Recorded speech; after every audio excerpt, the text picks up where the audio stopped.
Hello, guys. In this day and age, it's super easy to put a roast or ham in the oven without having to worry about uneven temperatures. But back then, in the 19th century, people relied on something else to physically create power, to turn the meat. That tool was a living, breathing animal known as the turnspit dog, or the Venepator cur. My name is Jaden Rivas, and today I will be informing all of you dog lovers out there about this special and hardworking breed. We will discuss the origins of the breed, the turnspit's specialized duties, and its path to extinction. We begin our journey by going back in time when everything that required power was typically powered by animals like horses, donkeys, cattle, and other large farm animals. But this was all great. However, when it came to the kitchen, people had to still manually do the labor. The animals, such as like a horse, couldn't fit in the kitchen, and these animals required a lot of feed to do so. The next best thing was a small, scruffy, and ugly little dog by the name of the Turnspit. But where did this breed come from? Well, there isn't a single piece of actual written or documented evidence stating when the breed originated and how. However, we can get a good idea of what the breed was like and how people viewed dogs at the time. Gomez Piera, who was a Spanish physician, wrote an analysis in 1554 that animals other than humans did not have an individual soul, they did not have sensory perception, and had no ability to think or reason.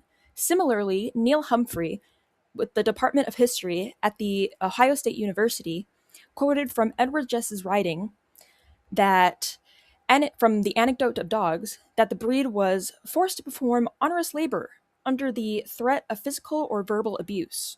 Jess compared the impeccant turnspit to a guilty convict, laboring on a penal treadmill, never to win acclaim for its tedious yet vital drudgeries in preparing England's national fare of roasted beef. The dog occupied the lowest station of the kitchen.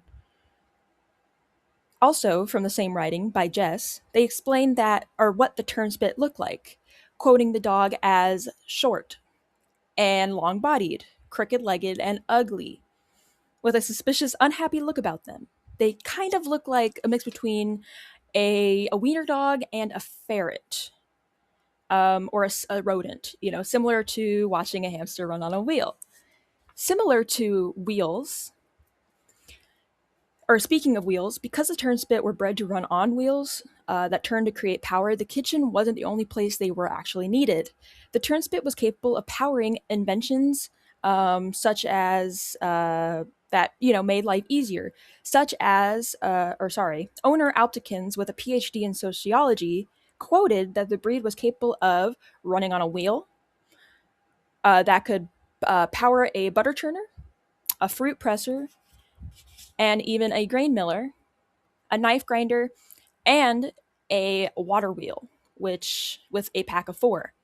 Unfortunately for the dogs, in order to get them to run faster, the humans have used inhumane tactics. One example is they would place hot coals onto the track of the wheel where they ran. Finally, as time went on, fewer and or newer and better inventions began to surface. One invention designed by the clever painter, inventor, and scientist at the time, Leonardo da Vinci, was the smokejack. The smokejack was described as a device that hung from the inside of the chimney. The device had fan blades that would turn the meat when the gas or smoke from the fire went up into the blades. Now, this invention didn't call for someone to feed it, nor did it ever stop for breaks. So, and in turn, retired the turnspit.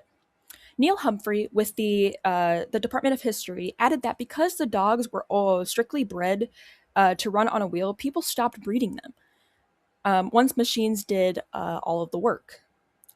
Now, by 1850, the mighty little breed went extinct.